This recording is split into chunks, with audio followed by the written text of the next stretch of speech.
जी अस्सलाम वालेकुम।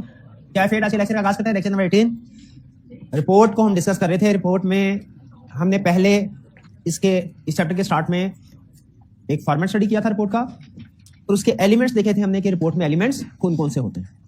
अब हम वन बाय वन उनमें से जो एग्जाम पॉइंट ऑफ व्यू से ज्यादा अहम एलिमेंट्स हैं उनको डिटेल में स्टडी कर रहे हैं। इस चैप्टर में हम क्या कर रहे हैं, पहले हमने एक रिपोर्ट का फॉर्मेट स्टडी किया और देखा रिपोर्ट में मैक्सिमम कितने एलिमेंट हो सकते हैं, और फिर उसके बाद वन बाय वन जो ज्यादा अहम एलिमेंट्स हैं उनको हम डिटेल में स्टडी कर रहे हैं। इसमें अभी तक हमने जो अहम एलिमेंट डिस्कस किया है डिटेल में वो है ओपिनियन, और हमने अपने पूरी ऑडिट में जो सबसे अहम कंसेप्ट डिस्कस किया है वो ये कि ऑडिटर जब कभी ओपिनियन एक्सप्रेस करने लगेगा कि रिपोर्ट में से कौन सा टाइप ऑफ ओपिनियन देना है, दो चीजों को सामने रखेगा। नंबर वन, क्या इस ऑडिट में कोई मिसस्टेटमेंट स्कोप लिमिटेशन तो नहीं थी, और अगर इस ऑडिट में कोई मिसस्टेटमेंट स्कोप लिमिटेशन थी तो उसका इफेक्ट क्या था, इमटेरियल, मटेरियल या परवेसिव। ठीक है, और हमने फिर वो कंसेप्ट सीखा जो तकरीबन हर चैप्टर में इस्तेमाल करेंगे हम, कि अगर कोई मिसस्टेटमेंट नहीं थी या थी लेकिन उसका इफेक्ट इमटेरियल था, ओपिनियन दिया जाएगा अनमोडिफाइड। मिसस्टेटमेंट थी, इफेक्ट मटेरियल क्वालिफाइड। मिसस्टेटमेंट थी, effect pervasive adverse opinion. Scope limitation, effect material qualified. Scope limitation, effect pervasive, disclaimer of opinion. ये कंसेप्ट आपको याद है? चलिए, यहां तक हमने प्रीवियस लेक्चर में डिस्कस किया था। फिर इसके बाद हमने कुछ एग्जांपल्स वगैरह भी डिस्कस की थी, अप्रोच डिस्कस की थी, केस स्टडी को हमने कैसे अटेम्प्ट करना है। कोई क्वेश्चन पूछना चाहते हो प्रीवियस लेक्चर में जहां तक हमने पढ़ा हुआ है पूछ सकते हैं जी।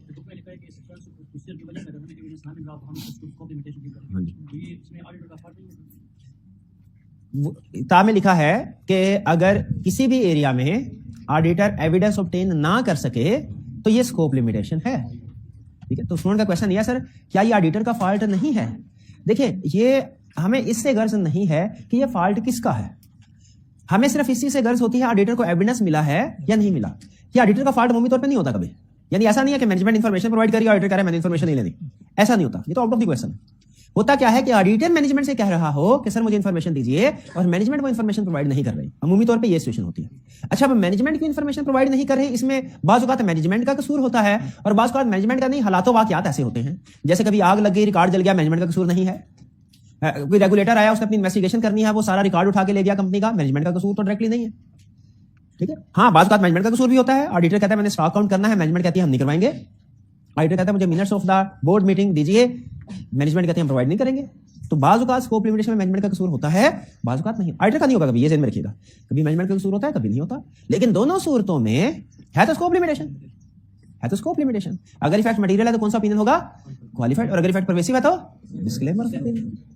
ठीक है, लेकिन हमने ये भी स्टडी किया था कि अगर स्कोप लिमिटेशन बाय मैनेजमेंट होना तो इससे मैनेजमेंट की इंटेग्रिटी पे डाउट क्रिएट होते हैं, जिसकी वजह से हमारा रिस्क ऑफ फ्रॉड इंक्रीज हो जाता है। और एक्सट्रीम केस में हम विड्रॉ भी कर सकते हैं एज ऑडिटर। विड्रॉ करने का मतलब चलते ऑडिट को छोड़ के घर चले जाएंगे, हम कहेंगे हम नहीं ऑडिट करते। ऐसे लोगों का जो ईमानदार नहीं है हम उनका ऑडिट नहीं करते। ठीक है, तो विड्रॉ भी कर सकते हैं। क्लियर मेरे भाई? और कोई क्वेश्चन? अच्छा, एक और साइड डिस्कशन हुई थी, यहाँ कहीं लिखा होगा ये पॉइंट कि इनहेरेंट लिमिटेशन और स्कोप लिमिटेशन दोनों में फर्क है। जब आप इनहेरेंट लिमिटेशन की वजह से कोई एविडेंस ऑब्टेन ना कर सके ना, तो वो आपको एब्सोल्यूट एश्योरेंस से रीजनेबल एश्योरेंस पे ले आता है। लेकिन जब आप स्कोप लिमिटेशन की वजह से कोई एविडेंस ऑब्टेन ना कर सके तो वो जस्टिफाइड नहीं होता, क्योंकि रीजनेबल एश्योरेंस से, ऑडिट में रीजनेबल एश्योरेंस से नीचे आना इसकी इजाजत नहीं है। एब्सोल्यूट एश्योरेंस से नीचे आके रीजनेबल एश्योरेंस तक आ सकते हैं। इनहेरेंट लिमिटेशन यही करती है कि वो आपको एब्सोल्यूट एश्योरेंस ऑब्टेन नहीं करने देती, रीजनेबल एश्योरेंस, लेकिन उसकी इजाजत दी हुई है स्टैंडर्ड ने। स्कोप लिमिटेशन की इजाजत नहीं है। तो दोनों कंसेप्ट डिफरेंट है। इनहेरेंट लिमिटेशन वो है जो आपको हर ऑडिट में मिलेगी, स्कोप लिमिटेशन हर ऑडिट में नहीं मिलेगी, कभी मिलेगी कभी नहीं मिलेगी। और जब नहीं मिलेगी हम कहेंगे ये तो अच्छी बात है, स्कोप लिमिटेशन नहीं हुई इस ऑडिट में, ये तो अच्छी बात है, हम अनमोडिफाइड ओपिनियन देंगे। और जब स्कोप लिमिटेशन होगी ऑडिट में हम कहेंगे ये अच्छी बात नहीं है, क्योंकि अब तो अगर इफेक्ट मटेरियल है तो क्वालिफाइड ओपिनियन, और अगर परवेसिव है तो डिस्क्लेमर ऑफ ओपिनियन। तो इनहेरेंट लिमिटेशन अलग कंसेप्ट है, स्कोप लिमिटेशन अलग कंसेप्ट है। दोनों में लफ्ज लिमिटेशन कॉमन है, लेकिन इससे आपने धोखा नहीं खाना। इनहेरेंट लिमिटेशन अलग, स्कोप लिमिटेशन अलग। जैसे एक और लफ्ज है इंटरनल ऑडिट और एक्सटर्नल ऑडिट, दोनों में फर्क है। ऑडिट कॉमन है लेकिन इंटरनल और एक्सटर्नल दोनों डिफरेंट है। एक्सटर्नल ऑडिट का मतलब है इंडिपेंडेंट पर्सन जब ऑडिट करता है उसे एक्सटर्नल ऑडिट कहते हैं, और जब कंपनी के एम्प्लॉइज ऑडिट करते हैं इंटरनल ऑडिट करते हैं। इंटरनल ऑडिट सिर्फ इंटरनली माना जाता है, मैनेजमेंट मानेगी उसको, डायरेक्टर्स मानेंगे उसको, उस पर बात करेंगे। बाकी की एक्सटर्नल वर्ल्ड इंटरनल ऑडिट पे बात नहीं करेंगे, कहते हैं ये तो एम्प्लॉय है, ये तो इंडिपेंडेंट है नहीं, ये तो कंपनी की बात करेगा, ये तो जो डायरेक्टर कहेंगे वही कहेगा। तो एक्सटर्नल वर्ल्ड किसकी बात मानती है? एक्सटर्नल ऑडिटर की। क्यों? भला वो इंडिपेंडेंट होता है।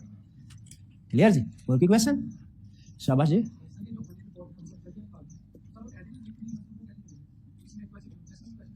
अच्छा, स्टूडेंट का क्वेश्चन यह है कि सर बाज़ औक़ात ऐसा होता है कि हमें ऑडिट रिपोर्ट का कोई पैराग्राफ दिया गया होता है और रिक्वायरमेंट में कहता है कि इसमें से एरर्स आइडेंटिफाई करो, तो वो हमने कैसे आइडेंटिफाई करने हैं? याद रखिए, उसके लिए आपको audit report word by word याद करने की हरगिज जरूरत नहीं है, लेकिन आपने ऑडिट रिपोर्ट को पढ़ा होना चाहिए।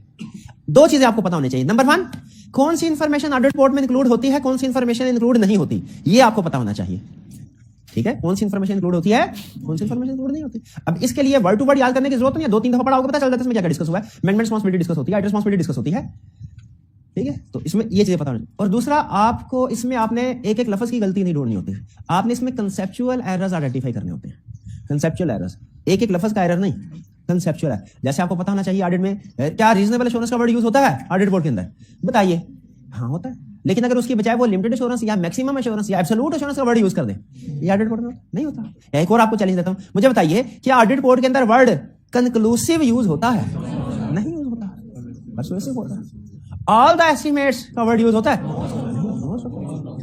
ठीक है, उसमें 3 स्टेटमेंट्स इंक्लूड की जाती है। Complete set of financial statements में 3 का नाम लिखा जाता है कि 4 का, ना 3 का ना 4 का, 5 का। ये चीजें आपने नोट करनी है। ठीक है, ये चीजें कि ये जो कंसेप्चुअल एरर्स ढूंढने हैं, अल्फाज की गलती, एंड ऑफ, इसकी गलतियां नहीं ढूंढनी, समझ रहे हैं? तो ये आप जब 2-3 दफा रिपोर्ट पढ़ लेंगे तो आप इस काबिल हो जाए, तो उसमें से एरर्स आइडेंटिफाई कर लें। इसको बार बार पढ़ने की या वर्ड बाय वर्ड याद करने की जरूरत। वर्ड बाय वर्ड मैंने आपको सिर्फ एक चीज कही हुई है याद करना, क्या? Opinion, basis for opinion. ठीक है, वो हालांकि उसमें भी थोड़ी बहुत गुंजाइश होती है, लेकिन मैं आपसे कहूंगा वर्ड टू वर्ड याद करना, तभी आपको 80-90% याद करेंगे ना। अगर मैं आपसे कहूंगा 80-90%, आप तो 50% पे आ जाएंगे। तो इसलिए ये जो ओपिनियन और बेसिस फॉर ओपिनियन सेक्शन है, इसको आपने याद करना है, बाकी सिर्फ रीड करना, याद नहीं करना। और की क्वेश्चन, हाँ, जो अगर मैं मजीद पैराग्राफ कह दूं वो आपने याद करना होगा। और की क्वेश्चन, और कोई क्वेश्चन नहीं है? जी। फाइनेंशियल स्टेटमेंट्स में, हाँ, फाइनेंशियल स्टेटमेंट्स में एलिमेंट्स के नाम अलग अलग क्यों लिखे होते हैं?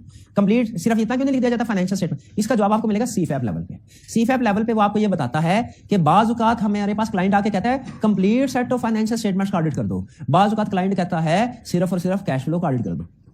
तो जब हम सिर्फ कैश फ्लो को उसे कहते हैं सिंगल फाइनेंशियल स्टेटमेंट। ये टर्म आप कभी नहीं सुनेंगे, जो भी बोल रहा हूं, क्या सिंगल, आप हमेशा क्या टर्म सुनेंगे?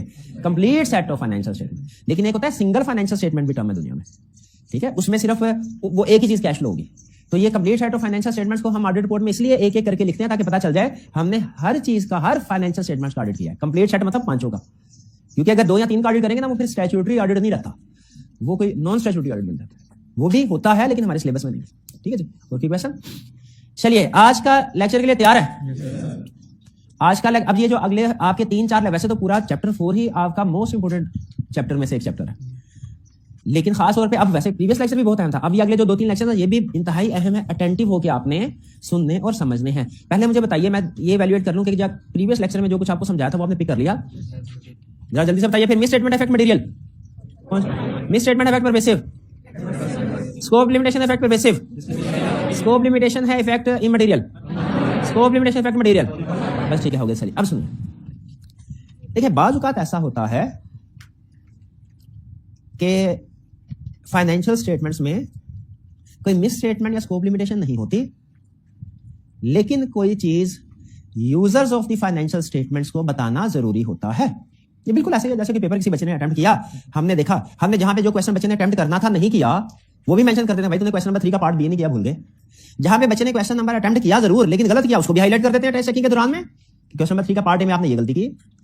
लेकिन आप देखें जहां कहीं क्या टीचर ऐसा करते हैं, जहां कहीं बच्चे ने बड़ी अच्छी मिसाल दी हो, अच्छी प्रेजेंटेशन दी हो, तो उधर टिक लगा के लिख देते हैं गुड या वेरी गुड, या कोई इस तरह की बात लिख देंगे कि ये बहुत अच्छा अटेम्प्ट किया है, एप्रिसिएशन के लिए। ठीक है, ऐसे होता है कभी? अच्छा, हर क्वेश्चन में ऐसा नहीं होता, जिसमें कोई अच्छी प्रेजेंटेशन हो उसमें इस तरह किया जाता है। तो ये क्या है, हाईलाइट कर दिया जाता है कि ये आपने अच्छा काम किया। उसी तरह ऑडिटर जब फाइनेंशियल स्टेटमेंट्स को वेरीफाई कर रहा होता है, अगर तो फाइनेंशियल स्टेटमेंट्स में कोई मिस स्टेटमेंट है या स्कोप लिमिटेशन है, क्या है, कोई मिस स्टेटमेंट है या स्कोप लिमिटेशन है, वो तो ऑडिटर पे बताना लाजिम है यूजर्स को। और कैसे बताएगा? अपनी रिपोर्ट के अंदर कौन से वाले पैराग्राफ में? ओपिनियन पैराग्राफ, ओपिनियन सेक्शन में। एग्रीड? बाज़ औक़ात ऐसा होता है कोई मिस स्टेटमेंट या स्कोप लिमिटेशन नहीं होती, कोई चीज मिस स्टेटमेंट स्कोप लिमिटेशन नहीं होती, लेकिन वो यूजर्स के लिए बहुत अहम है, वो यूजर्स के लिए बहुत अहम है। क्या ऑडिटर को वो बात यूजर्स को बता देनी चाहिए कि भाई ये चीज पढ़ लो, ये आप लोगों के लिए बहुत अहम है? ये देखो, वैसे तो कंपनी के खिलाफ लिटिगेशन चलती रहती है, लेकिन ये एक लिटिगेशन है, लीगल केस है, लिटिगेशन में लीगल केस जो बहुत एक्सेप्शनल नेचर का है। हालांकि कंपनी ने ठीक डिस्क्लोज कर दिया, रिकॉर्ड कर दिया, सारा कुछ कर दिया, जो करना था ठीक ठीक कर दिया है। लेकिन फिर भी चूंकि ये एक्सेप्शनल लिटिगेशन है, बहुत अहम है, इसको पढ़ दो ताकि आपको पता चल जाए कंपनी के खिलाफ एक बड़ा केस चल रहा है। कल कला को कोई एडवर्स आउटकम आ गया तो कहीं ये ना कहना कि हमें पहले वार्न नहीं किया। बताइए क्या ये वार्निंग दे देनी चाहिए? क्या ये कम्युनिकेट कर देना चाहिए? बिल्कुल कर देना चाहिए, ठीक है। लेकिन याद रखिए ये ना मिस स्टेटमेंट है ना स्कोप लिमिटेशन।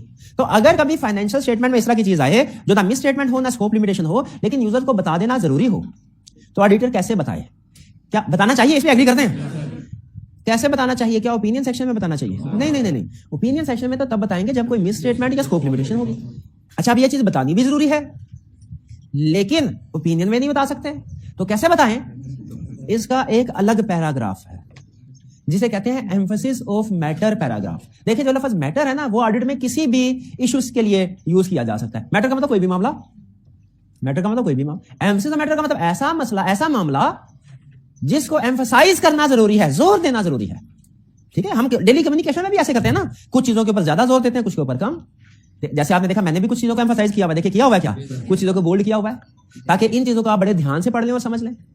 और मैंने शायद पिछले लेक्चर में भी, आज में भी ये कहा कि वैसे तो चैप्टर 1 हमने अभी तक 4 चैप्टर पढ़े हैं, लेकिन मैं बार बार एम्फसाइज करवा रहा हूं एक चैप्टर को। किस चैप्टर को? चैप्टर 4। किस लिए? एग्जाम पॉइंट ऑफ व्यू से अहम है।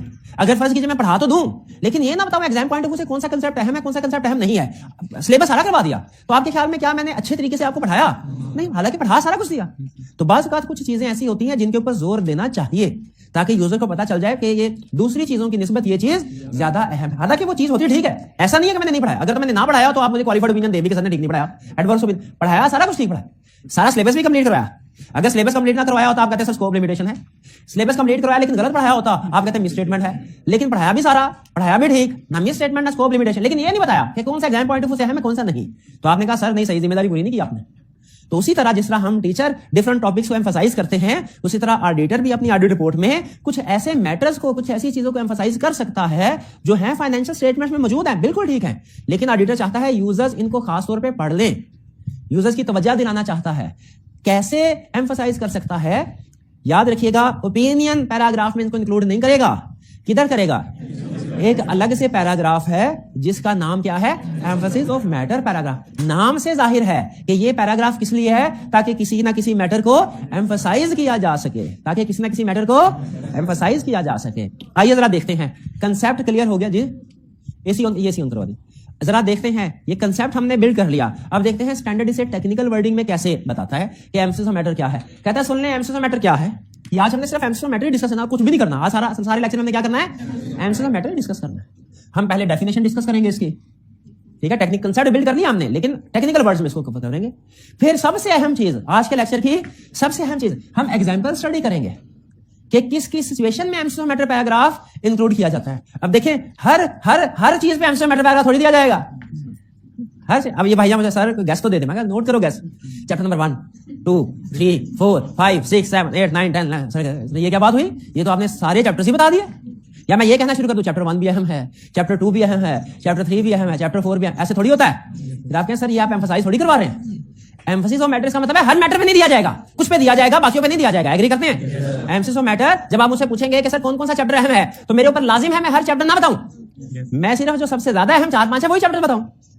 तो इसीलिए आपने भी असूल याद रखना है, ऑडिटर हर मैटर को एम्फसाइज नहीं करेगा भाई, जो वेरी इंपॉर्टेंट है उन्हीं को एम्फसाइज करेगा। और वो वेरी इंपॉर्टेंट क्या है, वो हमें लिस्ट दी हुई है स्टैंडर्ड में, हम ये लिस्ट पढ़ेंगे और इसकी एक एक एग्जांपल को सिर्फ रीड नहीं करना, समझना भी है, सिचुएशन को समझना पूरा, इसके बैक एंड सिचुएशन क्या है, कब हमने एम्फेसिस ऑफ मैटर पैराग्राफ, ये सारी चीजें समझेंगे एग्जांपल्स, ठीक है। इनमें से कुछ इक्का दुक्का एग्जांपल ऐसी भी होगी कि आप इस लेवल पे इस काबिल नहीं है कि उसको समझ सके, उसको समझाने के लिए पूरी बैकग्राउंड स्टडी करनी पड़ेगी, वो अभी नहीं हो सकेगा, ठीक है, वो बाद में शायद इसी चैप्टर में या किसी और चैप्टर में होगा, ठीक है जी। तो एग्जांपल्स पढ़िए, पहले क्या करना है आज हमने? डेफिनेशन, फिर एग्जांपल, फिर प्रेजेंट कैसे करना है रिपोर्ट। प्रेजेंट करना मतलब लिखता ड्राफ्टिंग, प्रेजेंटेशन या यूं कह ले ड्राफ्टिंग। इसको ड्राफ्ट कैसे करना है? जैसे क्या ओपिनियन पैराग्राफ आपको ड्राफ्ट करना सिखाया कि नहीं सिखाया? क्लास में कितने ऐसे स्टूडेंट्स हैं जिन्हें ओपिनियन पैराग्राफ याद है? शाबाश, ये सिर्फ 10-12, कोई बात नहीं, अभी याद कर लीजिएगा, अभी याद। वैसे भी ब्रेन स्केप पे तो भी चैप्टर 4 है ही नहीं ना, चल रहा है ना। हाँ, चैप्टर 1 2 3 तो याद कर लिया ना आपने? हाँ, शाबाश। अच्छा, तो प्रेजेंटेशन ऑन रिपोर्ट में हम क्या सीखेंगे कि एम्फेसिस ऑफ मैटर पैराग्राफ को रिपोर्ट में आपने ड्राफ्ट करना है तो कैसे करना है, प्रेजेंट करते हुए किन किन चीजों का ध्यान रखना है। यहाँ पे आपको चीजें बताई जाएंगी कि कौन सी 3 चीजें आपके एम्फेसिस ऑफ मैटर पैराग्राफ में होनी चाहिए, और फिर उसकी एक एग्जांपल भी आपके सामने रखी जाएगी। आपने ये देखना होगा कि क्या यहाँ पे जो आपको चीजें सिखाई गई हैं कि एमसीक्यू मैटर पैराग्राफ प्रेजेंट करते हुए ये 3 चीजें जरूर शामिल करो, क्या ये तीनों चीजें इसमें हैं या सिर्फ 2 हैं, एक नहीं है। ठीक है। और फिर प्लेसमेंट, ड्राफ्टिंग का मतलब होता है लिखना कैसे है, प्लेसमेंट का मतलब होता है रिपोर्ट के अंदर किस जगह पे इसको रखना है। रिपोर्ट के अंदर सबसे पहले क्या चीज आती है, कौन सा पैराग्राफ आता है, ओपिनियन पैराग्राफ। उसके बाद कौन सा paragraph, basis for opinion paragraph. तो क्या उसके बाद एमसीक्यू मैटर पैराग्राफ आएगा या कुछ और आएगा, ये हम डिस्कस करना है। यही प्लेसमेंट का मतलब ये है। देखिए प्रेजेंटेशन का मतलब क्या है, प्रेजेंट कैसे करना है, प्रेजेंट कैसे करना है, उसमें क्या क्या चीजें होनी चाहिए, प्रेजेंट कैसे करना है, उसमें क्या क्या। और प्लेसमेंट का मतलब क्या है, किस जगह पे उसको रखना है। और फिर ड्राफ्ट, ये 5 चीजें हैं सिर्फ। फिर से बताइए आज के लेक्चर में हम क्या सीखने जा रहे हैं, एमसीक्यू मैटर पैराग्राफ। उसमें क्या सीखेंगे, पहले डेफिनेशन, फिर क्या सीखेंगे, एग्जांपल्स, प्रेजेंटेशन, प्लेसमेंट, ड्राफ्टिंग की एग्जांपल। और मुझे बताइए एग्जाम पॉइंट ऑफ व्यू से सबसे अहम, वैसे तो 5 ही अहम है, पूछने को आएगा कहीं से कुछ भी पूछ सकता है, सबसे अहम क्या है, एग्जांपल्स। एग्जांपल को अच्छे तरीके से समझना है। एग्जांपल क्लियर होगी फिर आप बता सकते हैं ना, मिस स्टेटमेंट की एग्जांपल क्लियर होगी फिर ही पहचान सकेंगे ना ये केस मिस स्टेटमेंट का। स्कोप लिमिटेशन की एग्जांपल क्लियर होगी, पढ़ी होंगी, फिर ही बता सकते हैं ना कि स्कोप लिमिटेशन। तो एमसीक्यू मैटर की एग्जांपल्स पढ़ी होंगी, क्लियर होंगी, फिर ही बता सकेंगे ना इस सिचुएशन में एमसीक्यू मैटर पैराग्राफ आएगा। ठीक है, चलिए आगे चलते हैं। डेफिनेशन कह रहा है, डेफिनेशन क्या जरा सुनिएगा, MCQ matter paragraph is included in auditors report. MCQ matter paragraph auditor report में इंक्लूड किया जाता है, हमें पता है ऑडिटर रिपोर्ट में इंक्लूड किया जाएगा, और एंगेजमेंट लेटर में थोड़ा इंक्लूड किया जाएगा, और रिप्रेजेंटेशन लेटर में थोड़ा इंक्लूड किया जाएगा, और मैनेजमेंट लेटर में थोड़ा इंक्लूड किया जाएगा। एमसीक्यू मैटर कहां इंक्लूड किया जाएगा, ऑडिट रिपोर्ट में। हमने कहा ये हमें पता है, अगली बात बताओ जो नहीं पता। कह रहा सुनो, फिर MCQ matter paragraph audit report में इंक्लूड किया जाता है, ये पता है कब इंक्लूड किया जाता है, ये सुन लो। इफ, अगर ऑडिटर कंसीडर इट नेसेसरी, जब ऑडिटर जरूरी समझे, टू ड्रा यूजर्स अटेंशन, अपने यूजर्स की, यूजर ऑफ फाइनेंशियल स्टेटमेंट्स की तवज्जो ड्रा करने के लिए, टू ड्रा यूजर अटेंशन। एमसीक्यू matter paragraph is included in auditors report if auditor consider it necessary to draw user attention. Users पढ़ लो, यूजर देख लो, यूजर्स ये ध्यान से समझ लो, क्या यूजर अटेंशन किस तरफ, to a matter which is disclosed in financial statement and that is fundamental for users understanding. ठीक है, that is fundamental for users understanding of financial statements. Financial statements 5 अल्फाज हैं आपकी डेफिनेशन में। अगर 5 अल्फाज शामिल हैं तो फिर आपकी डेफिनेशन कंप्लीट है। ये 5 अल्फाज नहीं है तो फिर जितने मर्जी सफे लिख ले डेफिनेशन कंप्लीट है। वो 4 अल्फाज और एक 5वां अलग है। वो क्या है, D for draw, D for disclosed, F for fundamental, F for financial statement. ये 2 डी और 2 एफ, ये अल्फाज आपकी डेफिनेशन में है। डेफिनेशन दुनिया का कोई ऑडिटर आपकी डेफिनेशन को गलत नहीं कर सकता। और अगर ये नहीं है तो डेफिनेशन जो मर्जी लिख लें, वो डेफिनेशन सही नहीं होगी। जैसे सुनिए, एमसीक्यू रूल सिखा रहा है आपको क्या सिखा रहा है, रूल।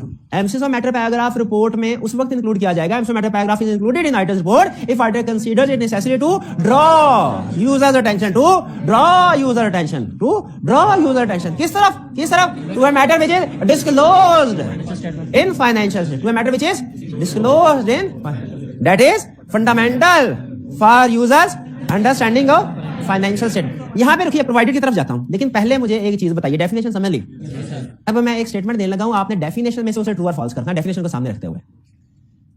एमसीक्यू ऑफ मैटर अगर हम किसी मैटर पे दे रहे हैं, जिस मैटर को भी हम एम्फसाइज कर रहे हैं, 100% लाजमी है कि वो फाइनेंशियल स्टेटमेंट में डिस्क्लोज हुआ हो।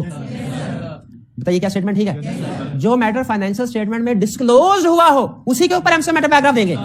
क्या बता रहा है आपको, कहां लिखा है, डिस्क्लोज इन फाइनेंशियल स्टेटमेंट। ये जेन में रखना है, ये जेन में रखना है कि मैटर डिस्क्लोज होगा फिर एमसीक्यू मैटर पैराग्राफ देना। अगर मैटर डिस्क्लोज नहीं है, एमसीक्यू मैटर पैराग्राफ नहीं देना। मैटर डिस्क्लोज नहीं है, MCQ matter paragraph, matter disclose है, दे सकते हैं अगर वो फंडामेंटल हो। अच्छा मुझे बताइए, क्या इसका ये मतलब है हर वो मैटर जो डिस्क्लोज्ड है उसके ऊपर एमसीक्यू मैटर आएगा, जो फंडामेंटल है उसके ऊपर आएगा। फिर से एमसीक्यू मैटर पैराग्राफ उस मैटर के ऊपर आएगा जो डिस्क्लोज्ड है और फंडामेंटल है। जो डिस्क्लोज नहीं है, नहीं है, जो फंडामेंटल नहीं है, डिस्क्लोज है लेकिन फंडामेंटल नहीं है, इसमें नहीं आएगा। चलिए अच्छा, कुछ मैटर ऐसे होते हैं जिनकी प्रोविजन भी रिकॉर्ड होती है, उनका डिस्क्लोजर भी आता है। ऐसे क्या उन पे एमसीक्यू मैटर पैराग्राफ दिया जा सकता है? अगर फंडामेंटल है तो दिया जा सकता है, क्योंकि वो है तो वो भी डिस्क्लोजर ना, फंडामेंटल दिया। नहीं बात समझ आई? तो अब ये MCQ matter paragraph is included in auditor's report if auditor considered it necessary to draw user attention to matter which is disclosed. disclosed को नहीं भूलना। अभी इस एग्जांपल में से वो कोई एग्जांपल उठाएगा और कहेगा ये डिस्क्लोज नहीं किया हुआ, तो आपको एग्जांपल तो याद रह जाएगी, डेफिनेशन नहीं। आप कहेंगे, वो कहेगा एक्सेप्शनल लिटिगेशन है, डिस्क्लोज नहीं किया हुआ, आप कहेंगे एक्सेप्शनल लिटिगेशन, एमसीक्यू मैटर पैराग्राफ दो। Exceptional indication emphasis matter paragraph 2। बताइए सही किया कि गलत किया? क्यों? लिस्ट में तो शामिल है भाई। डेफिनेट ये एग्जांपल्स कंसेप्ट को इलैबोरेट करने के लिए होती हैं, लेकिन ज्यादा अहम प्रैक्टिकली क्या चीज होती है भला? डेफिनेशन ज्यादा अहम होती है practically. Definition exam point of view से एग्जांपल ज्यादा अहम होती है कि केस स्टडी उसमें से सेट करता है। लेकिन याद रखें हमारे लिए दोनों चीजें पूरा होना जरूरी है। समझ रहे हैं? ये लिस्ट आ गई लेकिन डिस्क्लोज नहीं की हुई, एमसीओ मैटर पैराग्राफ नहीं देना और आप देंगे। अच्छा चलिए आगे चलते हैं। यहाँ emphasis matter paragraph including items 45 consider necessity to draw your attention to matter which disclose in financial matter that is fundamental for your understanding of financial statements provided. Provided का मतलब शर्त क्या है? शर्त क्या सुने जरा। प्रोवाइडेड, अब जैसे मैं समझा रहा हूं आपने वैसे ही समझना और सोचना है। Provided matter does not require modified opinion. शर्त ये है कि मैटर, जिस मैटर को हम एम्फसाइज कर रहे हैं ना, उसकी वजह से मॉडिफाइड ओपिनियन ना आ रहा हो। क्योंकि अगर उसकी वजह से मॉडिफाइड ओपिनियन आना है ना, तो वो एमसीओ मैटर में नहीं, ओपिनियन पैराग्राफ में जाएगा। वो ओपिनियन पैराग्राफ में जाएगा। फिर उसकी वजह से एमसीओ मैटर पैराग्राफ नहीं देना, मॉडिफाइड ओपिनियन देना है। समझ रहे क्या क्या बता रहा है? Provided matter does not require modified opinion, मतलब कि उसकी वजह से ओपिनियन मॉडिफाई ना हो रहा हो। क्योंकि अगर उस मैटर की वजह से ओपिनियन मॉडिफाई हो रहा होगा ना, मॉडिफाइड ओपिनियन में जाएगा, वो इधर थोड़ा जाएगा। जैसे अगर सब्सिक्वेंट इवेंट की वजह से कहता है कि एमसीओ मैटर पैराग्राफ आएगा, अगर सब्सिक्वेंट इवेंट है लेकिन उसे डिस्क्लोज ही नहीं किया गया, तो जो डिस्क्लोजर रिक्वायर्ड होता है ना दिया हो, वो क्या है? क्या इसमें एमसीओ मैटर आना चाहिए? इसमें क्यों? क्योंकि ये तो रिक्वायर करता है मॉडिफाइड ओपिनियन। इसकी वजह से तो ओपिनियन मॉडिफाइड होना चाहिए, एमसीओ मैटर थोड़ा ही आना चाहिए। भी समझ रहे हैं? दूसरा प्रोवाइडेड, ये तो पहला प्रोवाइडेड। दूसरा प्रोवाइडेड मैटर इज नॉट की ऑर्डर मैटर। वो मैटर की ऑर्डर मैटर ना हो। क्यों? क्योंकि अगर वो की ऑर्डर मैटर है तो की ऑर्डर मैटर में जाएगा, एमसीओ मैटर में थोड़ा ही आएगा, की ऑर्डर मैटर में जाएगा। अब कौन से मैटर हैं जो की ऑर्डर मैटर में जाते हैं? भाई जब की ऑर्डर मैटर पढ़ेंगे पता चल जाएगा। इसकी एग्जांपल तो दे दी हमने, देखिए मेरी मजबूरी समझे। इसकी एग्जांपल मैंने आपको दे दी, क्यों भला? क्योंकि ये कंसेप्ट पढ़ा चुका हूं। इसकी एग्जांपल नहीं दे सकता की ऑर्डर मैटर की, क्यों भला? अभी नहीं पढ़ाया, लेकिन जब पढ़ाऊंगा तो एग्जांपल इसकी भी आ जाएंगी, मौजूद है। ठीक हो गया?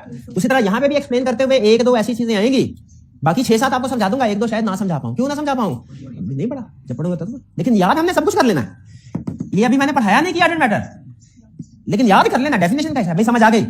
एक दफा जरा डेफिनेशन खुद से पढ़े, ऑनलाइन वाले स्टूडेंट्स आप भी खुद से पढ़िए, हाइब्रिड वाले आप भी खुद से पढ़िए। एक लफ्ज भी ऐसा है जो समझ में नहीं आया तो मुझे पूछ लीजिए, वरना मैं इसको टिक करके आगे बढ़ रहा हूं।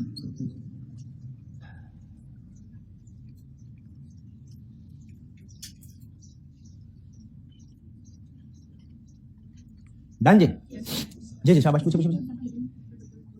Matter does not require modified opinion. इसकी एक और एग्जांपल दे दूं। इसकी एक और एग्जांपल सुन लीजिए कि फर्ज कीजिए कि इन्वेंट्री ऑब्सोलीट हो गई। 50 लाख इन्वेंट्री थी, 10 लाख की भी नहीं रही, अब 10 लाख की बिकेगी। मैनेजमेंट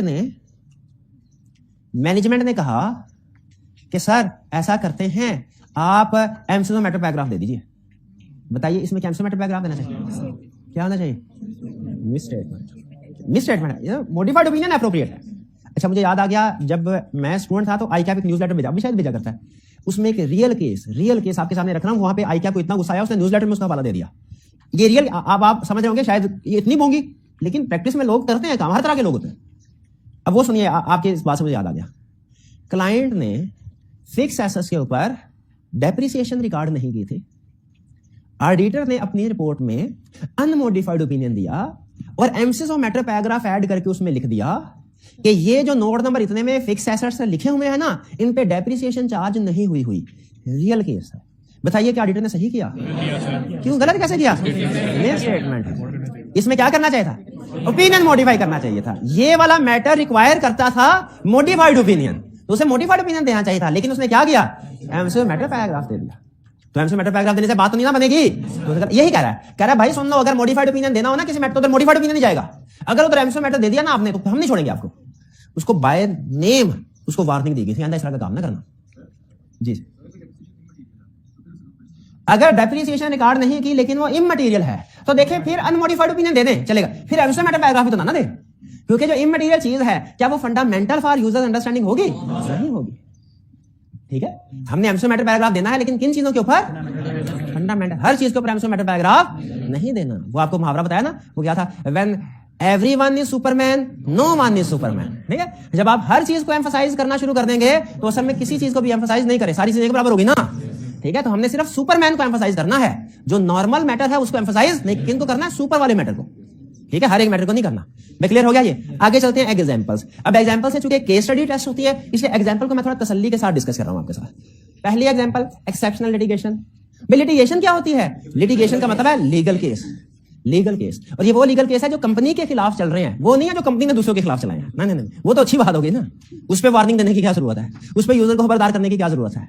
ठीक है भाई, सिगरेट के ऊपर लिखना चाहिए ना, सिगरेट नोशी सेहत के लिए नुकसानदेह है?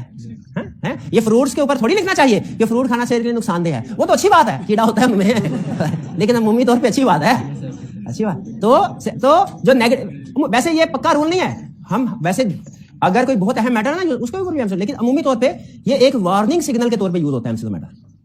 लिटिगेशन क्या है? जो कंपनी के खिलाफ केस हुए हो। क्या कंपनी के खिलाफ हर केस के ऊपर एमसीक्यू मैटर पैराग्राफ दिया जाता है? नहीं। किस केस के ऊपर दिया जाता है? Exceptional litigation. ऑर्डिनरी लिटिगेशन के ऊपर नहीं, एक्सेप्शनल लिटिगेशन। जैसे छोटा मोटा कंपनी के खिलाफ केस हो ना, उस पर नहीं दिया जाता। लेकिन याद रखिएगा, एग्जाम में जो केस आ गया वो एक्सेप्शनल है। एग्जाम में जो केस आ गया, जिस केस के बारे में उसने बता दिया ये हुआ था, ये हुआ था, ये कहानी शुरू कर दी, ये हुआ था, ये हुआ था, ये हुआ था, इसका मतलब क्या है? एक्सेप्शनल है, तभी तो उसको डिस्कस कर रहा है। प्रैक्टिस में हमने जजमेंट अप्लाई करनी होती है, कंपनी के खिलाफ 10 केस है, कौन से वाला एक्सेप्शनल है? एग्जाम में आपको 10 केस नहीं देगा, एक ही देगा, तो आपने उस केस को क्या अज्यूम करना है? एक्सेप्शनल है। तो जब कभी एक्सेप्शनल लिटिगेशन कंपनी के खिलाफ केस चल रहा है, एक्सेप्शनल है और वो ठीक तरीके से डिस्क्लोज भी हुआ है। आपको पता है जो कंपनी के खिलाफ लीगल केस चल रहे होते हैं, ठीक है, वो अगर कंपनी हार रही हो, ज्यादा चांस हो कंपनी हार जाएगी तो उसकी प्रोविजन रिकॉर्ड करते हैं, ज्यादा चांस हो कंपनी जीत जाएगी तो प्रोविजन डिस्क्लोज करते हैं। तो जो भी करना था सही सही किया हुआ है, सही से किया हुआ है। अच्छा, अगर प्रोविजन रिकॉर्ड करें उसका भी डिस्क्लोजर आता है कि नहीं आता? उसका भी आता है। शाबाश, काउंटिंग पक्की है आपकी। ये आपको पता है कि नहीं पता कि जो अमाउंट प्रोविजन के तौर पर रिकॉर्ड होती है उनका भी डिस्क्लोजर आता है? ठीक है, हाँ। तो एक्सेप्शनल लिटिगेशन है, सही तरीके से डिस्क्लोज हुआ है। क्या एमसीक्यू मैटर पैराग्राफ आएगा? बिल्कुल आएगा। और अगर एक्सेप्शनल लिटिगेशन है, डिस्क्लोज नहीं किया हुआ, फिर नहीं, एमसीक्यू मैटर नहीं आएगा। फिर क्या आएगा? मिस स्टेटमेंट है, इफेक्ट मटेरियल है तो क्वालिफाइड ओपिनियन, परवेसिव है तो एडवर्स। भाई एक्सेप्शनल लिटिगेशन समझ आ गया? एग्जाम में क्या, प्रैक्टिस में तो आपको मैंने बताया कि आपको जज करना पड़ेगा ये ऑर्डिनरी लिटिगेशन है कि एक्सेप्शनल है, लेकिन एग्जाम में क्या रूल चलता है? जो भी लिटिगेशन आ गई एक्सेप्शनल है। ठीक है जी, आगे चलते हैं। Next, subsequent event. ये सब्सीक्वेंट इवेंट का कंसेप्ट आपको बताया हुआ है। ये कौन से वाले इवेंट होते हैं? जो ईयर एंड के बाद होते हैं, अगले साल के। इनका तो हमारी फाइनेंशियल स्टेटमेंट के साथ कोई लेना देना नहीं है ना, क्या है?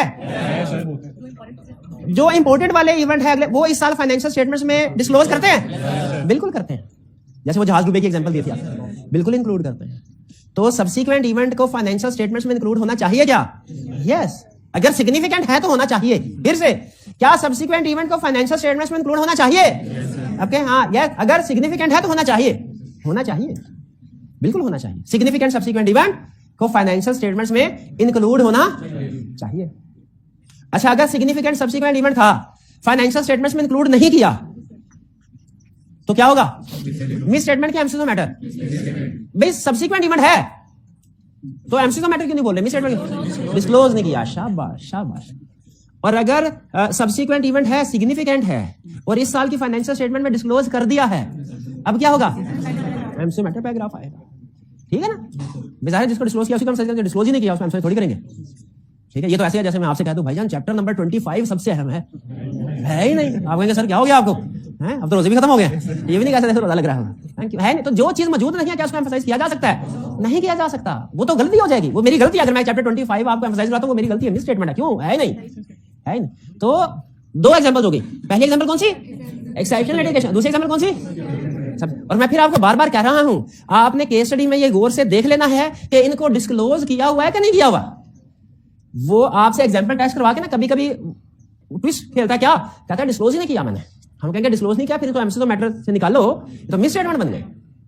तीसरी चीज जी, सिग्निफिकेंट और फंडामेंटल में कोई ज्यादा फर्क नहीं है, ज्यादा फर्क नहीं है। असल में सिग्निफिकेंट जनरल वर्ड है, जनरल वर्ड है।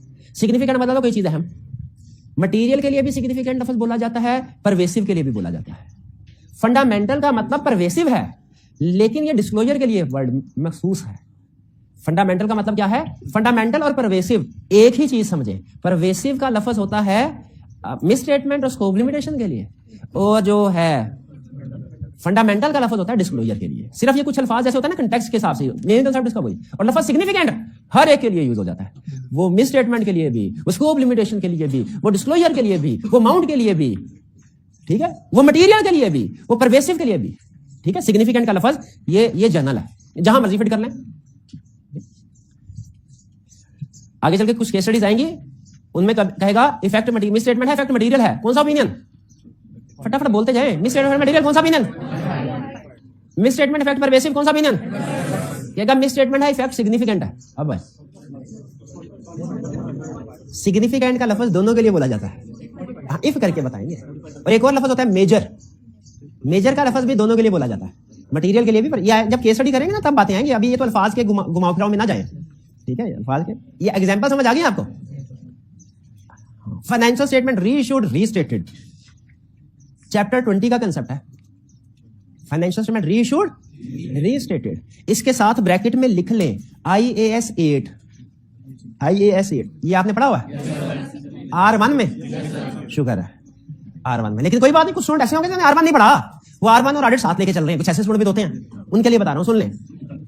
इंसान है खता का पुतला, गलती होगी ही होगी, आम जिंदगी में भी हो जाती है, पर्सनल लाइफ में भी हो जाती है, प्रोफेशनल लाइफ में भी हो जाती है, कौन सी बड़ी बात है, गलती से इंसान सीखता है। फाइनेंशियल स्टेटमेंट्स बनाई हमने, उसके बाद उसमें गलती निकल आए, मुमकिन है कि नहीं, बिल्कुल मुमकिन है। होना क्या चाहिए, लेकिन जब गलती पता चले मान लें और उसको ठीक करें।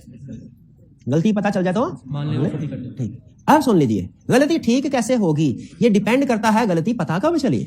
गौर से सुनेगा ये कंसेप्ट, री इशू और रीस्टेट में फर्क बता रहा हूं, री इशू और रीस्टेट में फर्क, गौर से सुनेगा। अगर फाइनेंशियल स्टेटमेंट आपने आज इशू कर दी और अगले 1-2 महीने में पता चल गया कि फाइनेंशियल स्टेटमेंट में गलती थी, आप बताइए बेहतर क्या है। मैं सोच रहा हूं, मेरे पास 2 ऑप्शन है, 1-2 महीने हुए हैं, गलती आ गई, मैं ऐसा करता हूं फाइनेंशियल स्टेटमेंट्स दोबारा बना के री इशू करता हूं, एक ऑप्शन है। दूसरी ऑप्शन मेरे पास क्या है, कोई बात नहीं, गलती है, अभी 10-11 महीने तो बाकी रह गए हैं, बस अगला साल खत्म होने में, तो ऐसा करता हूं मैं अगले साल की फाइनेंशियल स्टेटमेंट्स बनाते हुए उसमें पिछले साल का कंपैरेटिव आ तो रहा होता है, मैं उधर ठीक कर लूंगा पिछले साल का कंपैरेटिव। कितने स्टूडेंट्स का ख्याल है पहले वाली ऑप्शन ठीक है, कितने स्टूडेंट्स का ख्याल है दूसरे वाली ऑप्शन ठीक है, शाबाश। इसमें पहले वाली ऑप्शन ठीक है कि फाइनेंशियल स्टेटमेंट अभी 1-2 महीने हुए हैं, री इशू कर दिया। अब दूसरा केस सुने, फाइनेंशियल स्टेटमेंट्स बनाई, इशू कर दी, उसके बाद 10-11 महीने गुजर गए, अब पता चला कि वो जो फाइनेंशियल स्टेटमेंट इशू की हैं उनमें गलती थी। अब क्या किया जाए, अब मैं सोच रहा हूं मेरे पास 2 ऑप्शन है। पहली ऑप्शन कि मैं फाइनेंशियल स्टेटमेंट्स पिछले ये साल रिवाइज करूं और इसको री इशू कर दूं, और फिर 1-2 महीने बाद अगले साल की भी दोबारा वो तो बनानी है, वो भी इशू कर दूं। ये ज्यादा बेहतर है कि अब चूंकि अगले साल की फाइनेंशियल स्टेटमेंट्स अनकरीब इशू होने वाली हैं, तो अब रीस्टेट कर दिया जाए। समझ रहे, री इशू का मतलब है फाइनेंशियल में सही करके पूरी की पूरी दोबारा इशू करो। रीस्टेट का मतलब क्या है, पिछले साल का कंपैरेटिव ठीक करो।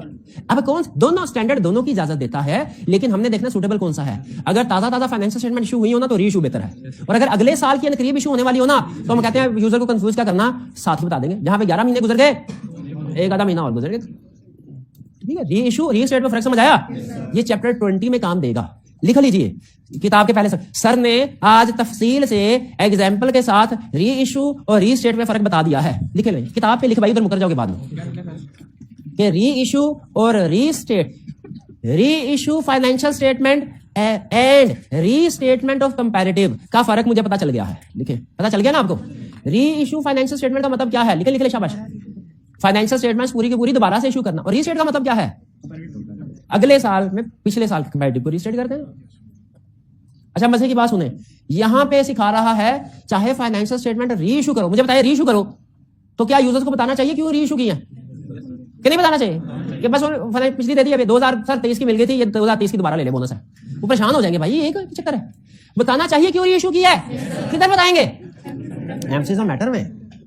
और अगर रीस्टेट की है फिर नहीं बताना, और यूजर कहेगा 2023 में सेल्स 20 मिलियन थी और 2024 में जो कंपैरेटिव है 23 का उसमें 25 कैसे हो गई, नहीं वो परेशान नहीं होगा।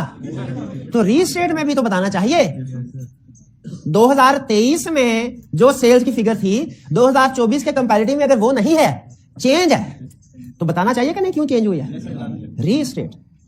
तो दोनों सूरतों में यूजर को बताना चाहिए कि नहीं।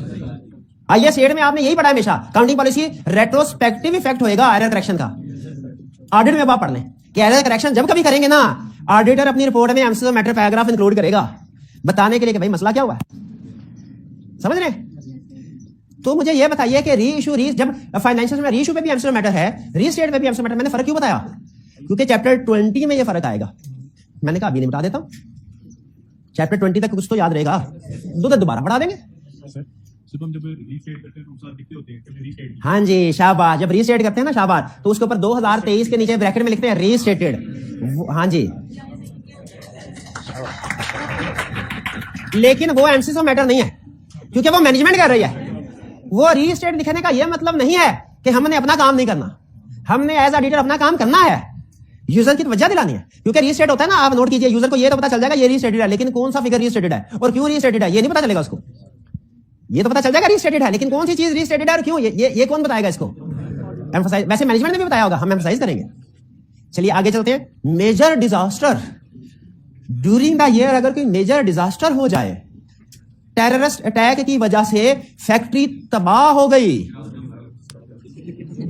इसराइल का कोई ड्रोन घूमते फिरते फैक्ट्री की तरफ आ गया हमारे, ठीक है, तो ये है डिजास्टर। और डिजास्टर क्या होते हैं? जहाज डूब जाए, सैलाब आ गया, आग लग गई, हाँ जी, ये सारे डिजास्टर हैं, ये सारे डिजास्टर हैं, मेजर डिजास्टर। तो मुझे बताइए, अच्छा मेजर डिजास्टर में होता क्या भला? कंपनी की प्रॉफिटेबिलिटी सिग्निफिकेंटली रिड्यूस हो जाती है, रिड्यूस हो जाती है। तो क्या हमें एज ऑडिटर यूजर्स को बता देना चाहिए कि जो प्रॉफिट इतना कम हुआ है किस वजह से हुआ है? तो जब कभी मेजर डिजास्टर होगा जो कि सिग्निफिकेंटली इफेक्ट करेगा किसको? फाइनेंशियल पोजीशन को। अच्छा मुझे बताइए, जो डिजास्टर होता है उसमें इनकम या एक्सपेंस डिस्ट्रॉय होते हैं कि एसेट्स डिस्ट्रॉय होते हैं? ठीक है, तो जब कभी, हाँ इफेक्ट इनकम एक्सपेंस भी आता है, जाहिर है जो लॉस हुआ है उसका एक्सपेंस उधर रिकॉर्ड होगा। तो जब कभी मेजर डिजास्टर जो सिग्निफिकेंटली हमारी बैलेंस शीट को इफेक्ट करें, यानी जिससे हमारे एसेट डिस्ट्रॉय हो, हमें एज ऑडिटर मैनेजमेंट यूजर को बता देना चाहिए कि ये किस वजह, क्योंकि देखें बड़ा इवेंट है, एम्फसाइज करना चाहिए। अंडरस्टैंडिंग ऑफ फाइनेंशियल स्टेटमेंट के लिए फंडामेंटल है, वरना तो पता नहीं चलेगा ये प्रॉफिट गया किधर इस साल का, जब तक आप उसको एक्सप्लेन करेंगे। तो जब मेजर डिजास्टर हो, इसमें भी एमसीक्यू मैटर पैराग्राफ इंक्लूड किया जाता है। फिर early application of new accounting standard, यहां पे जो होते हैं ना डबल स्पीड वाले स्टूडेंट, डबल स्पीड वाले, फिजिकल वाले की बात डबल स्पीड वाले, वो इसको पता है क्या? Early application of new accounting policy. Counting policy नहीं, काउंटिंग स्टैंडर्ड है। जब स्पीड तेज होती है ना, जल्दी जल्दी में स्टैंडर्ड आके पॉलिसी समझ नहीं आता, बात स्किप हो जाता है, बात पिक कर लेते हैं कुछ बच्चे। तो ये क्या है? काउंटिंग पॉलिसी नहीं है। ये ना हो कि ऑडिट मैटर आए, मैं उधर कहूं चेंज इन काउंटिंग पॉलिसी, तो आप कहें सर ये तो आपने पढ़ा दिया था। मैं कहूंगा नहीं भैया, वो काउंटिंग स्टैंडर्ड था, ये काउंटिंग पॉलिसी है। काउंटिंग स्टैंडर्ड काउंटिंग पॉलिसी में फर्क होता है ना। एमसीक्यू मैटर पैराग्राफ की लिस्ट में क्या है, होता क्या है ये तो आपको पता होगा। जब कभी कोई नया काउंटिंग स्टैंडर्ड आता है उसके साथ एक एप्लीकेशन डेट होती है, 3 साल बाद इफेक्टिव होगा। टाइम दिया जाता है 2 साल 3 साल 4 साल का, ऐसा ही है। काउंटिंग में भी ऐसा होता है, ऑडिट में भी ऐसा होता है। ये टाइम किस लिए दिया जाता है? ताकि प्रैक्टिस में जो लोग हैं वो अच्छे तरीके से समझ इसकी एप्लीकेशन कैसे करनी है। 2-3 साल काफी होते हैं स्टैंडर्ड समझने के लिए, लेकिन प्रैक्टिस में जो चार्टर्ड अकाउंटेंट बैठे होते हैं उन्हें 2 दिन चाहिए होते हैं समझने के लिए, 2 दिन। क्योंकि स्टैंडर्ड इंप्लीमेंट होने से पहले भी उसका एक्सपोजर ड्राफ्ट वेबसाइट्स के ऊपर अवेलेबल होता है, पढ़ा नहीं था? ऑडिटिंग स्टैंडर्ड में भी ऐसे होता है, काउंटिंग स्टैंडर्ड भी ऐसे होते हैं। तो एक्सपोजर ड्राफ्ट पहले से ही उन्हें पता चल गया होता है। अगले आप आज आईफैक या आईएएसबी की वेबसाइट पे जाए ना, अगले 3-4 सालों में जो जो स्टैंडर्ड रिवाइज होने वाले हैं वो सारे एक्सपोजर ड्राफ्ट मिल जाएंगे आपको। तो पता पहले से होता है। अब सवाल यह है, पता पहले से है कि कैसे अप्लाई करना है स्टैंडर्ड, लेकिन टाइम दे दिया 3 साल। 3 साल बाद याद रखिए लिखा होता है 3 साल बाद स्टैंडर्ड को अप्लाई करना रिक्वायर्ड है। 3 साल से पहले रिक्वायर्ड नहीं बट इनकरेज्ड। इनकरेज का मतलब क्या है? कर ले तो अच्छी बात है, ना करो तो कोई नहीं। अब मैं कंपनी का सीएफओ हूं, नया अकाउंटिंग स्टैंडर्ड आ गया जो हमारी कंपनी को सिग्निफिकेंटली इफेक्ट कर रहा है। अब वो अप्लाई होगा 2 साल बाद। मैं हिसाब किताब लगा रहा हूं, बताइए मुझे 2 साल बाद अप्लाई करना चाहिए कि इसी साल से कर दो? गलत, अभी ट्रेनिंग की जरूरत है आपको। हमने हिसाब किताब लगा के देखना है अर्ली अप्लाई करने से प्रॉफिट बढ़ता है कि कम होता है। अगर अर्ली अप्लाई करने से प्रॉफिट कम होता है नहीं करना, अगर अर्ली अप्लाई करने से प्रॉफिट बढ़ता है, अर्ली अप्लाई, मैं सीएफओ हूं, अर्ली अप्लाई किया, अकाउंट बढ़ गया। और मैंने डायरेक्टर रिपोर्ट में डायरेक्टर से कहा सर देखें मेरी तारीफ करें कि इस साल मैंने दिन रात एक करके कितनी मेहनत की हम लोगों ने और इस वजह से हमारा प्रॉफिट बढ़ा, देखिए प्रॉफिट बढ़ा हुआ है, ये खून पसीना एक कर दिया हमने, तो हमें इसका बोनस मिलना चाहिए ना, क्योंकि प्रॉफिट जो बढ़ा। बताइए क्या इस तरीके से यूजर को ट्रू इन्फॉर्मेशन पहुंच रही है? मैनेजमेंट ये इसको मिसयूज कर सकता। अर्ली एप्लीकेशन वाले कंसेप्ट को मिसयूज इसीलिए स्टैंडर्ड ने कहा कि जब कभी early application of new accounting standard की और वो फाइनेंशियल स्टेटमेंट को सिग्निफिकेंटली इफेक्ट कर रही हो, ऑडिटर को एमसीक्यू मेटा पैराग्राफ देके बताना चाहिए कि इस दफा जो प्रॉफिट बढ़ा है ना इस वजह से बढ़ा है, धोखा ना दे। खुद बताइए क्या early application of new accounting standard में एमसीक्यू मेटा पैराग्राफ आना चाहिए कि नहीं आना चाहिए? आना चाहिए। क्लियर हो गया ये चेक पॉइंट? पहले 5 एग्जांपल मुझे एक एक करके बताइए, क्लियर हो गई आपको, फिर मैं आगे चलूं। एक्सेप्शनल लिटिगेशन एग्जाम में कैसे पहचान देंगे एक्सेप्शनल लिटिगेशन है कि नहीं? जो भी है subsequent event, financial statement reissued या restated, major disaster, early application of new accounting standard, new accounting policy नहीं स्टैंडर्ड। आगे चले। Applicable financial reporting framework is unacceptable. लेकिन जब फाइनेंशियल रिपोर्टिंग फ्रेमवर्क अनएक्सेप्टेबल हो, हम तो एंगेजमेंट को एक्सेप्ट ही नहीं करते। तो पूरी बात सुनो। But required prescribed by law, law जो चीज प्रेस्क्राइब कर देना वो हमारे लिए एक्सेप्टेबल ना भी हो, करना पड़ता है। मेरे लिए हरगिज एक्सेप्टेबल नहीं है कि मैं हर महीने अपनी सैलरी में से टैक्स दूं, मेरे लिए एक्सेप्टेबल नहीं, मैं नहीं मानता। देना पड़ेगा। ठीक है, तो याद रखिएगा जो चीज आपके लिए एक्सेप्टेबल नहीं भी है ना, लेकिन रिक्वायर्ड बाय लॉ है, सो करना है। अगर applicable financial reporting framework unacceptable है, स्टैंडर्ड क्या कहता है? एक्सेप्ट ना करो। लेकिन अगर रिक्वायर्ड बाय लॉ है, करना पड़ेगा। लेकिन हम बता तो दें, हम बता दें कि हमारी मजबूरी है, हम मजबूर हैं। शाबाश। Applicable financial reporting framework is unacceptable, but इसके साथ लिख लीजिए ये भाई ने बात करा। हाँ शाबाश, हम मजबूर हैं। ये बताना है क्यों अनएक्सेप्टेबल फ्रेमवर्क एक्सेप्ट किया। हाँ, क्योंकि प्रेस्क्राइब्ड बाय लॉ था। तो ये कहां हम ऑडिटर कहां बताएंगे कि applicable financial reporting framework unacceptable था, लेकिन रिक्वायर्ड बाय लॉ अनएक्सेप्टेबल है। वाले साहब ने कहा था required by law, MCQ matter paragraph. ठीक है, मजबूरी बताएंगे कि नहीं?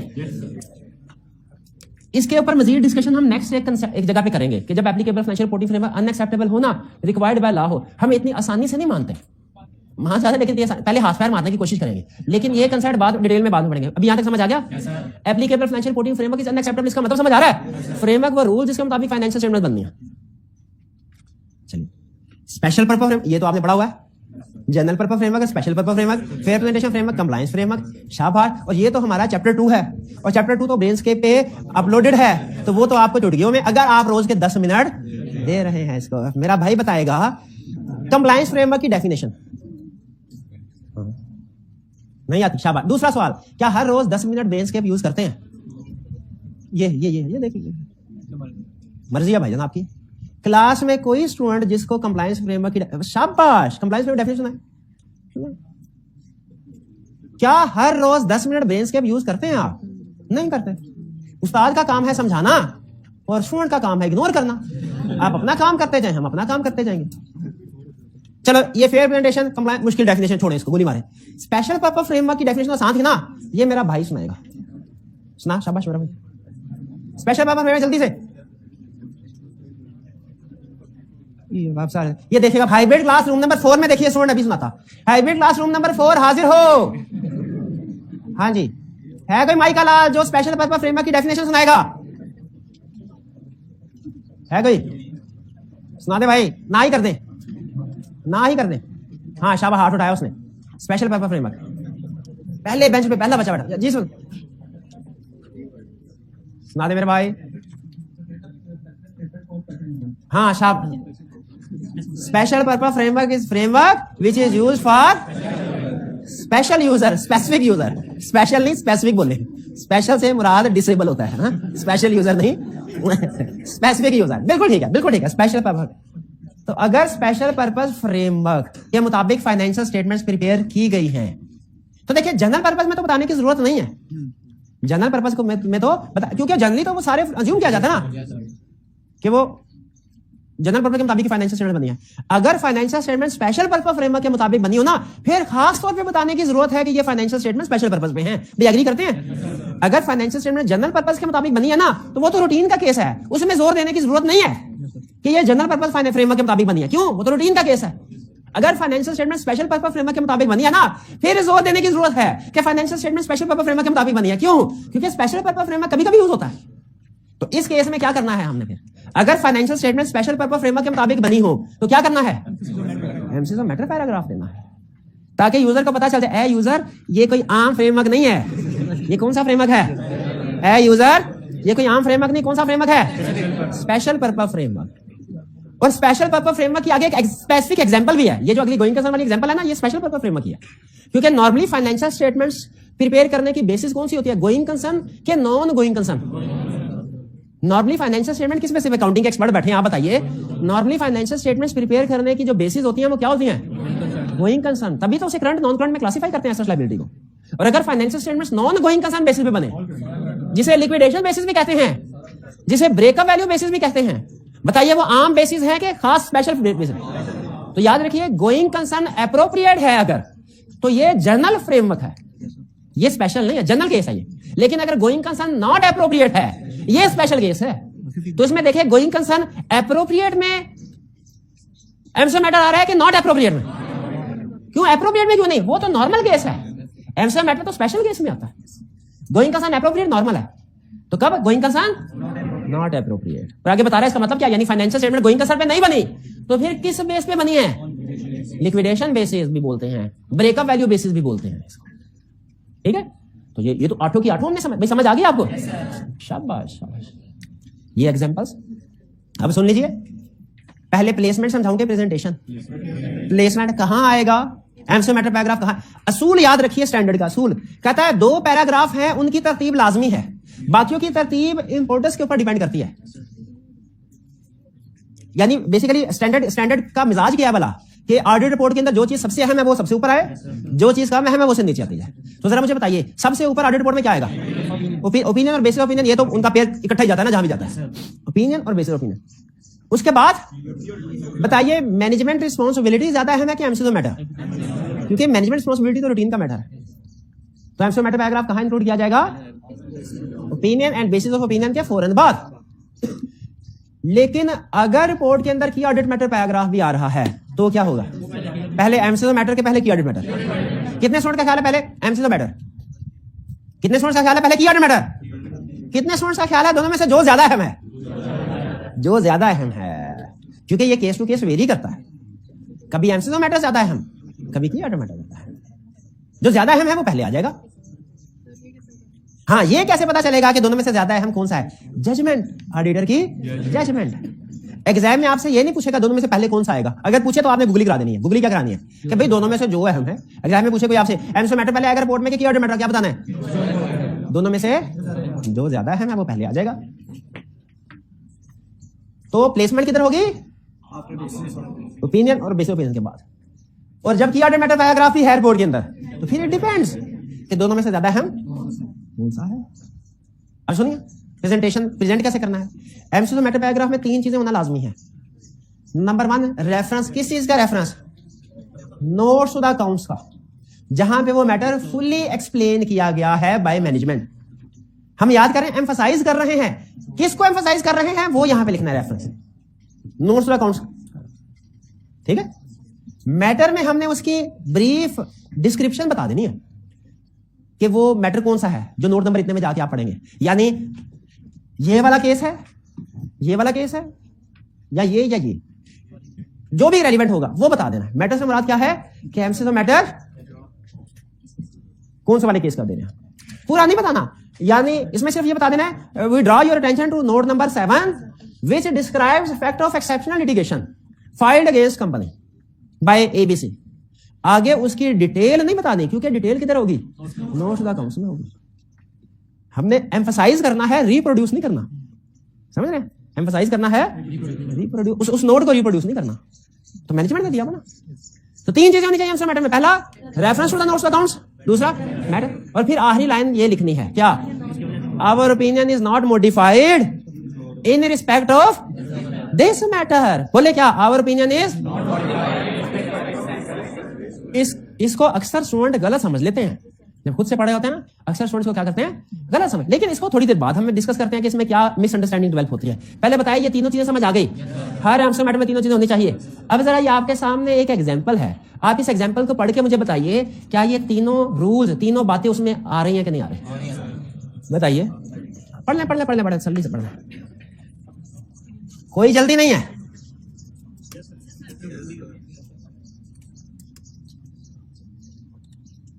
हाँ हाँ भाई, आप भी पढ़े, सारे पढ़े।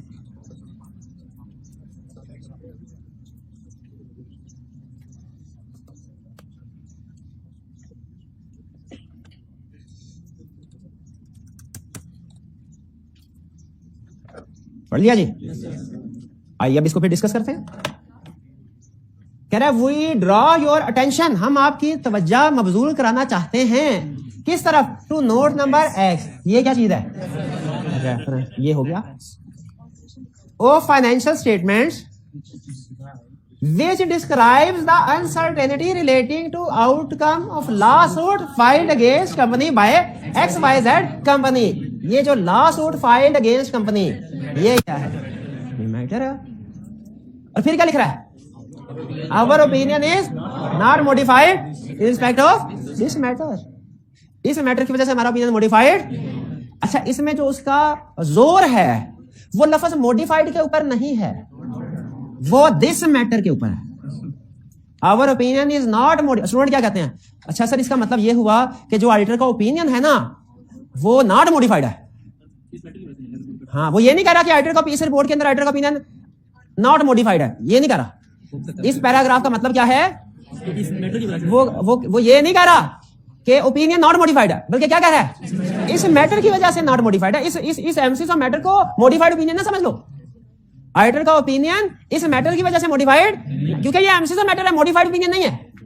ऑडिटर का ओपिनियन इस मैटर की वजह से मॉडिफाइड, हाँ किसी और मैटर की वजह से हो सकता है, हो सकता है हो। तो स्टूडेंट कहने लगे सर क्या ये पॉसिबल है एक ही रिपोर्ट के अंदर क्वालिफाइड ओपिनियन भी हो और एमसीस मैटर भी हो?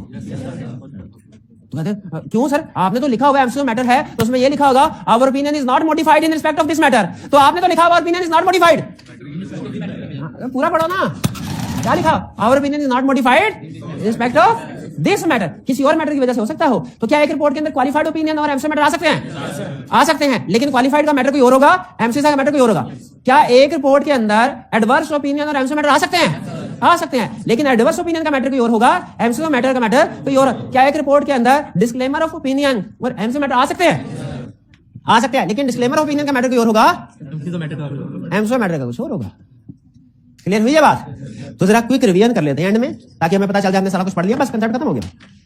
क्या एमसीस मैटर में क्या है? When to include emphasis matter paragraph in auditor report.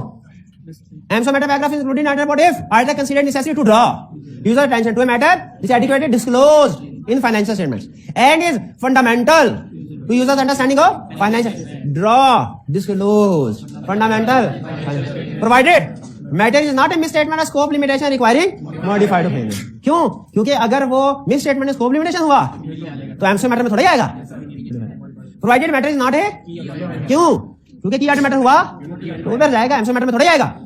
Circumstances देखें, समझ आ गई तो मुझे ओके करें।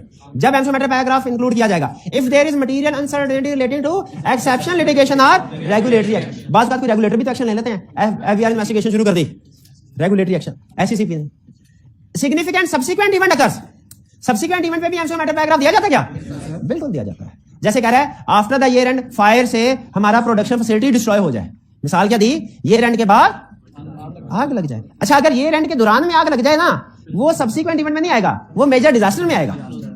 और अगर ईयर एंड के बाद आग लगने से एसेट जले, समझ रहे हैं sir? If financial statements are reissued और corresponding figure are restated, restated समझ आ गया, एमसीस मैटर पैराग्राफ आएगा। मेजर डिजास्टर भी हो गया। Early application of new accounting standard, जो मटेरियल इफेक्ट हो, छोटे मोटे नहीं। If financial reporting framework is unacceptable but prescribed by law, emphasis matter मजबूरी बतानी। If financial statements prepared on special purpose framework, specific user special है तो emphasis matter. और going concern assumption is not appropriate and financial statements prepared on, बताइए going concern appropriate होना ये normal case है कि नॉट एप्रोप्रिएट होना? Appropriate होना नॉर्मल है। स्पेशल कौन सा केस है? तो एमसीस मैटर नॉर्मल केस में आएगा, स्पेशल में? स्पेशल में। तो एग्जांपल समझ आ रही है? Going concern assumption not appropriate, तो जब नॉट एप्रोप्रिएट होगी तो जाहिर है कौन सा बेस हो? Liquidation basis. ठीक है, ये कल एक्सप्लेन करूंगा, एग्जाम टिप टैक्स कंटीजेंसी वाली कल एक्सप्लेन, आज नहीं करनी, कल कब करूंगा?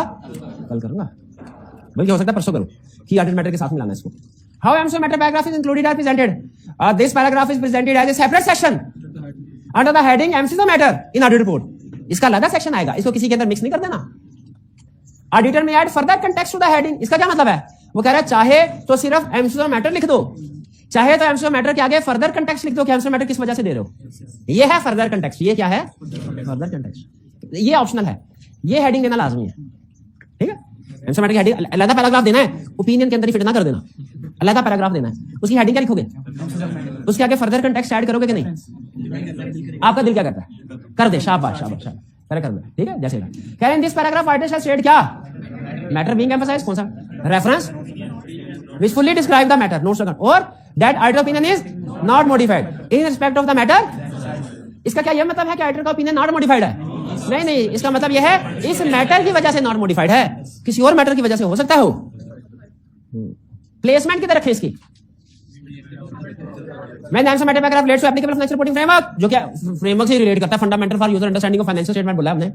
It is placed immediately after the section. और अगर की ऑर्डर मैटर भी प्रेजेंट किया जाए तो वो उससे पहले भी आ सकता है, बाद में भी आ सकता है, डिपेंड करता है। और फिर क्या कह रहा है? When everyone is Superman, no one. Excessive use of MCQ matter paragraph should be avoided। मतलब क्या है? ये ना हो कि हर मैटर के ऊपर इसमें भी MCQ मैटर दे दिया, इसमें भी ये भी है, ये चैप्टर 1 भी है, 2 भी है, 3 भी है, 4 भी है, 5 भी है, तो फिर वो अहम की अहमियत ही खत्म होगी ना। ओ ये दो MCQ मैटर, हमने तो एक ही एग्जांपल पढ़ी है, एक घर जाके पढ़ लेंगे। अच्छा, तो कौन सी वाली एग्जांपल हमने पढ़ लिया? नीचे वाली MCQ मैटर सब्सिक्वेंट इवेंट। अच्छा, वैसे ना मैं ये पढ़ लें, ये 2.5 लाइन, 2 लाइनों की है, ये 1.5 लाइन की है, ये जल्दी याद हो जाएगी, ये निपटा लेते हैं। We draw attention to note number X of the financial statements, ये तो ऊपर वही है, which describe effects of a fire in the company's production facilities. हाँ ठीक है, our opinion is not modified in respect of, 3 चीजें पूरी हो गई। Reference, matter being emphasised, not modified. Reference, matter clear. सिर्फ एक चीज मैंने आपको टैक्स वाली नहीं बताई, वो कल या परसों बताऊंगा। क्लियर हो गया जी? कोई क्वेश्चन नहीं है? अच्छा सुन ले, आप में से कितने स्टूडेंट्स ने जो LMS है उसके ऊपर अपना अकाउंट बना लिया, चेक कर लिया? शाबाश। आज से उम्मीद है आज से हम आपके लिए एक और, अभी वैसे आपके लिए 2 ईद की छुट्टियों में रिसोर्सेज शेयर किए थे ना, कौन कौन से थे भला? हाँ, मिलियनेयर वाला, हाँ वो कर दिया था, AI वाला कर दिया था, ब्रेनस्केप तो पहले था। AI समझ गया ना आप देखिए, फिजिकल वाले स्टूडेंट्स सवाल पूछ ही नहीं सकते थे, अब आप भी सवाल पूछ सकते हैं। ठीक है, लेकिन वो AI से, मेरे से नहीं, AI से। मेरे से अगर सवाल पूछना है तो, लेकिन फिर भी आपके बहुत से सवालों के जवाब वो सही दे देगा।